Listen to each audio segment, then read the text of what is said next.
سوال یہ ہے کہ اگر آپ کسی کمپنی کا شیئر خریدتے ہیں تو اس کے ایک نہایت ہی چھوٹے حصے کے مالک ہوتے ہیں۔ اس طرح کمپنی جو بھی کام خرید و فروخت کے سلسلے میں کرتی ہے اس کے آپ بھی کسی حد تک ذمہ دار ہو جاتے ہیں،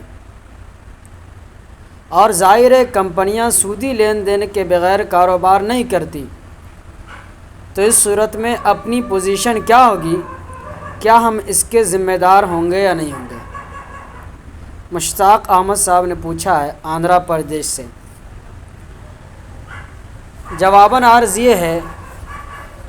کہ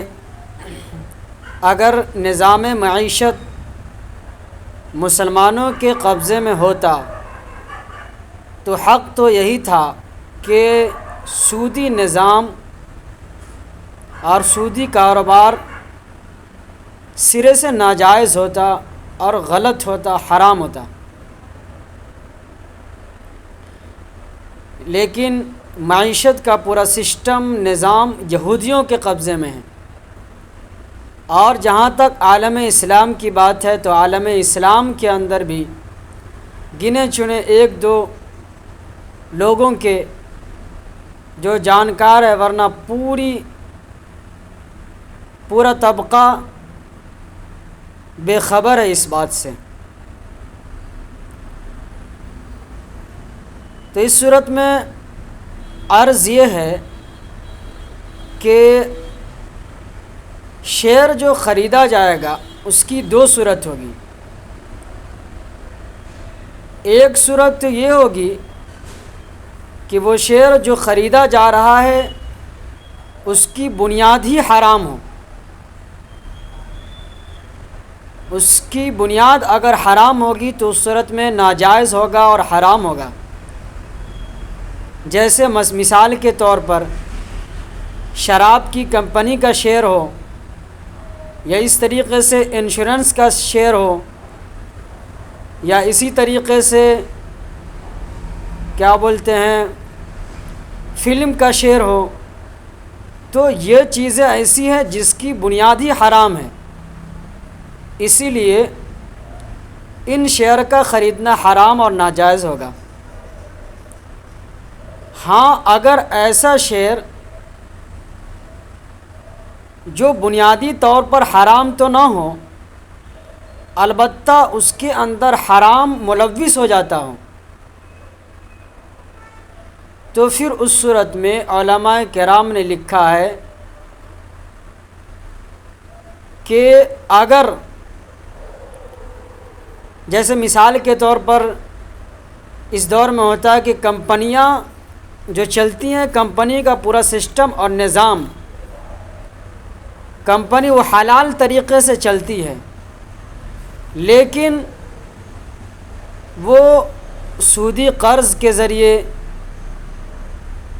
یا اسی طریقے سے بینک میں ڈپازٹ ادا کرنے کے ذریعے اس طریقے سے وہ حرام کام میں ملوث ہو جاتی ہیں۔ تو اگر ایسا شیئر جس کی بنیاد تو حلال پر ہو لیکن اس کے اندر حرام چیزیں شامل ہو جاتی ہے، تو اس سلسلے میں موجودہ دور کے علماء کرام نے لکھا ہے کہ اگر اس کا سودی لین دین اگر 25% ہے، یا بعض علماء نے لکھا ہے کہ 33% تک ہے تو جائز ہے، اور اگر اس سے زیادہ فیصد لون ہے، سودی قرض ہے، تو پھر اس صورت میں جائز نہیں ہوگا۔ اور اسی طریقے سے اگر حرام وہ مال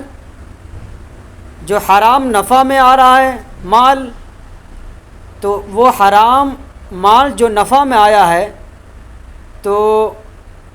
اس کے اندر علماء نے لکھا ہے کہ کم سے کم 5% ہو تو جائز ہے، ورنہ پھر جائز نہیں ہوگا۔ اور وہ 5% جو حرام مال نفع میں آ رہا ہے، مسلمانوں کو چاہیے کہ وہ حرام کا مال جو نفع میں آ رہا ہے اس کو صدقہ کر دے، تو پھر اس صورت میں جائز ہوگا۔ یہ جائز بدرجہ مجبوری ہے، کیونکہ ہم جس ملک کے اندر رہتے ہیں اس ملک کے اندر مسلمان اقلیت کے اندر ہے، اور معیشت کا پورا نظام یہودیوں کے قبضے میں ہے، غیر لوگوں کے قبضے میں ہے، اسی لیے علماء نے مجبوراً جائز قرار دیا ہے، اور 25 سے 30% ہو تو پھر جائز ہے، اور 5% تک جو حرام مال نفع میں آتا ہے وہ ہے تو جائز ہے، اور وہ بھی 5% جو آ رہا ہے مسلمانوں کو چاہیے اس کو صدقہ کر دے، تو پھر اس صورت میں یہ صورت جو کمپنی کی صورت ہوگی یہ جائز ہوگی۔ ہاں البتہ وہ جس کی بنیاد ہی حرام ہو تو پھر اس صورت میں ناجائز ہوگا۔ السلام علیکم ورحمۃ اللہ وبرکاتہ۔